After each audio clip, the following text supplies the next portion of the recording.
Oh, hello friends, Mark Holmes here, my buddy Cowboy Jobu, and as always, thank you guys for watching, commenting, and subscribing to the Jobu Sports Report, because without you guys, well, this certainly wouldn't be any fun.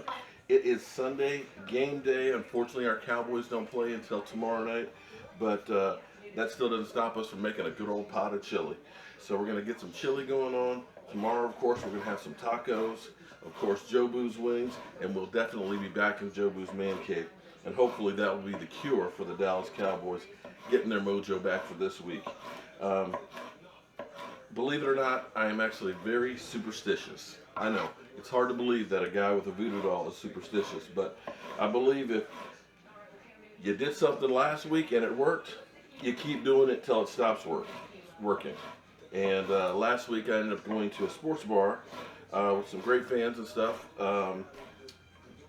In Crystal City, and had a great time with them. But for whatever reason, our Dallas Cowboys had no mojo, and I mean no mojo last week. So Jobu will be back in his man cave. He will have his good rum. He'll have his cigar. He'll have his wings, and hopefully the Dallas Cowboys will have some mojo. But looking at today's games, we have the Jacksonville Jaguars with my buddy Calais Campbell on the team, and I told you guys how much I wanted to see Calais Campbell in a Dallas Cowboy uniform. Thus far, he's been as great as advertised, 4 sacks already this season, and the Jacksonville Jaguars are literally cleaning the Ratbirds' clock. So it may be time to start taking Jacksonville seriously there, and they're in a weak division. They could actually make some noise. Now, the game that I'm interested in, of course, today kicks off in about an hour. The good old Giants and our buddy Tommy Eagles team. I hate to say in week 3 that it's a must-win game, but for the New York stinking Giants, it is a must-win game for those guys, because if they don't get that ship righted right now, that ball is just going to keep on rolling downhill. And thus far, it's looking bad.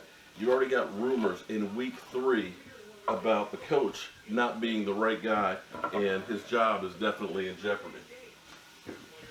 I keep looking at the Giants, and I kind of alluded to this a while ago, that Eli Manning is no longer an elite quarterback.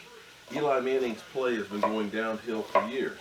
Now, he's got elite receivers out there, but his numbers, are pedestrian at best. And the problem with Eli Manning is he has definitely become a turnover machine. And dare I say, Eli Manning is becoming, unfortunately, what happened to Jason Campbell with the Washington Redskins. He is literally getting gun shy. You can see him now when he starts feeling pressure, he literally starts heading for the ground. Some of those sacks, had he been a little more agile and really wanted to get away, I believe he would have gotten away from. But he's feeling that pressure, and he's diving for the ground and trying to live for another play.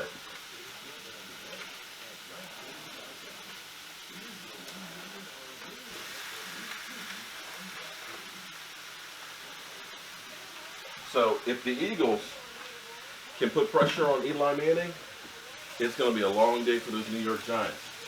And if they start out 0-3 with 2 losses in the division, I dare say it's over for the New York Giants.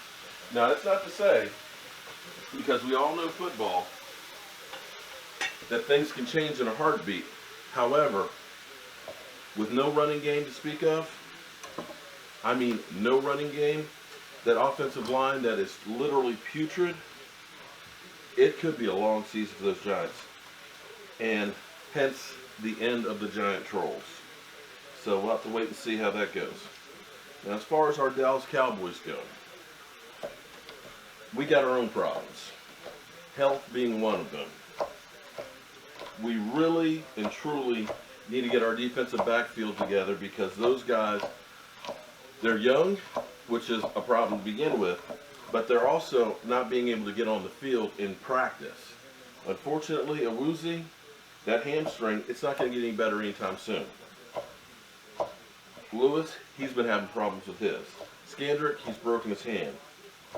The main thing our Dallas Cowboys are going to have to do is they are going to have to take it up a whole nother notch on our pass rush.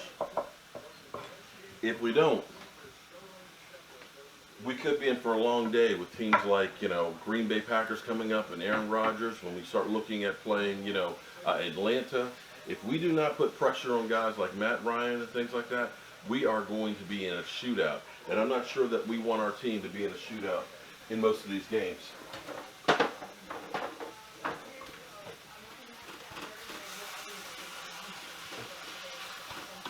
Now, of course, for Zeke, we need to get him on track. We need to get him running up the middle. We need to definitely protect Dak Prescott, and we have to stop pressing to get the ball to Dez Bryant. We got to let that thing happen naturally. Dak has to go back to what he did last year that was fantastic, was hit the guy that's open, okay?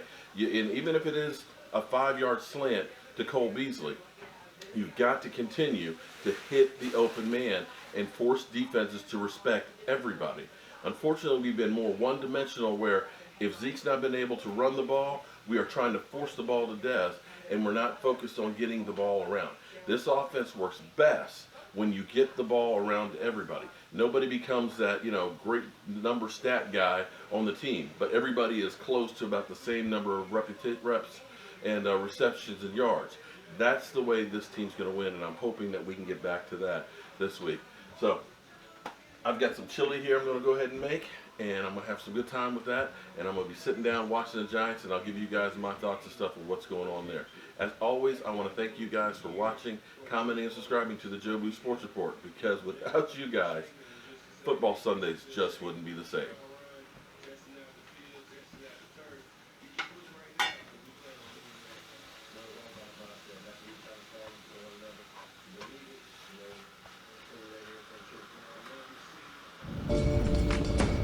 What the hell? Die Jobu. Michael, the car right there. The license plate says Die Jobu. Oh, the license plate.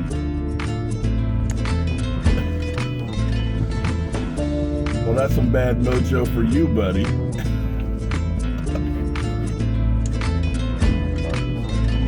No, I'm talking about the license plate.